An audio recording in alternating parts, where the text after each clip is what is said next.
George and I are co-workers at the Wahiawa post office.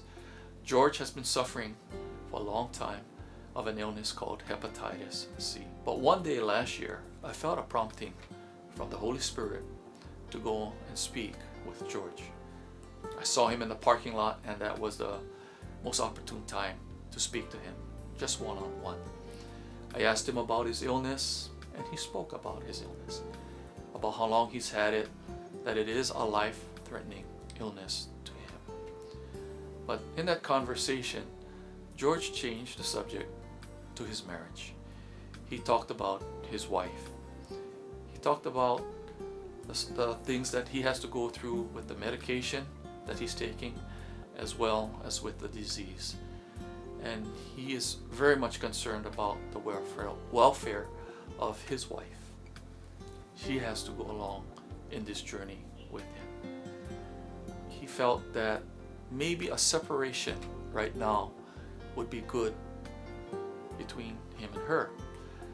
The reason being is because they cannot take trips. They basically can't do anything. For he suffers from fatigue, chronic fatigue. He suffers from pain. He suffers from constant vomiting. And there's not much that could be done. And he just felt that the best life she could have would be apart from him. He told me that he told his wife, but she said no. And I told him, that's when I interjected and said, you know, George, when you got married forever. God said this is forever, for better or for worse. Your wife loves you that much. She'll go through anything with you. Don't push her away. Don't push her love away. At this time, George started to cry. And I asked him, could I pray for you? And he said, yes, please. And I made a simple prayer. I just asked the Lord to give George and his wife his peace and his comfort through what they are going through right now. And I asked that if he could please bring healing upon George and what his body is being ravaged by. I told George I'll continue praying for him in each and every day, and I promised him that our church, New Hope, would be praying for him also. After that was done, we both went back to work. We don't want to get in trouble. The next time I saw George was a few months later. I mean, we see each other every day, but George came up to me and said, Cal, come over. I got some exciting news. I'm on a new experimental drug right now that I think he said only about 238 people are using. And there is a great chance, according to his doctors, that he may be, as of this point, he may be disease-free, no hepatitis C. And we celebrated. We just jumped for joy. He said, it's not for sure yet. I'm going to check with the doctor again. They're double checking all the results. And I said, great, George, please let me know as soon as you can. And George did let us know later. He said, yeah, they checked it and I am disease-free. And he praised the Lord.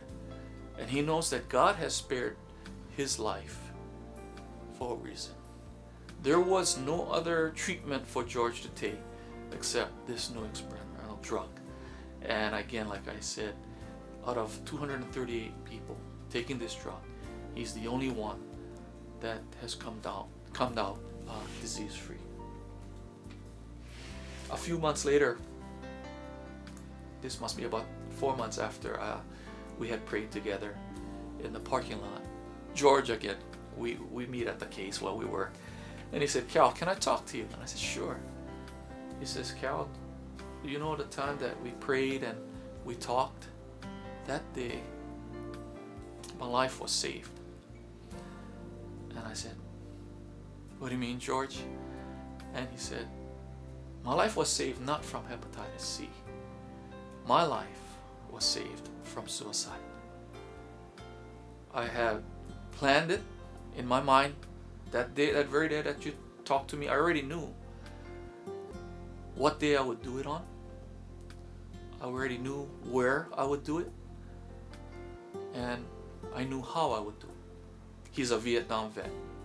He had no problems in that. But he felt that because we talked and because we prayed, that God came into his heart and gave him a changed mind.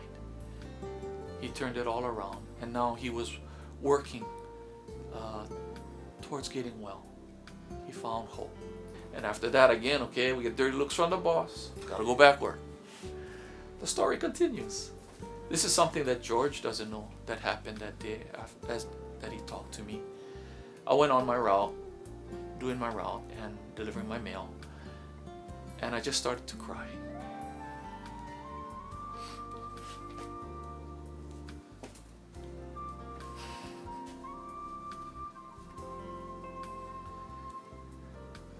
I cried because I was honored that God used me in that way. You see, I'm just an ordinary man. I have a lot of faults. I stumble in my walk with the Lord. I get up, I stumble again, you know. And though I had asked him, Lord, use me, I wasn't sure when or where he would. But he did that day when he asked me to pray for George. If that day hadn't happened, I'm not sure if George would have still be with us. I'm not sure that George would have received God's gift of life for himself.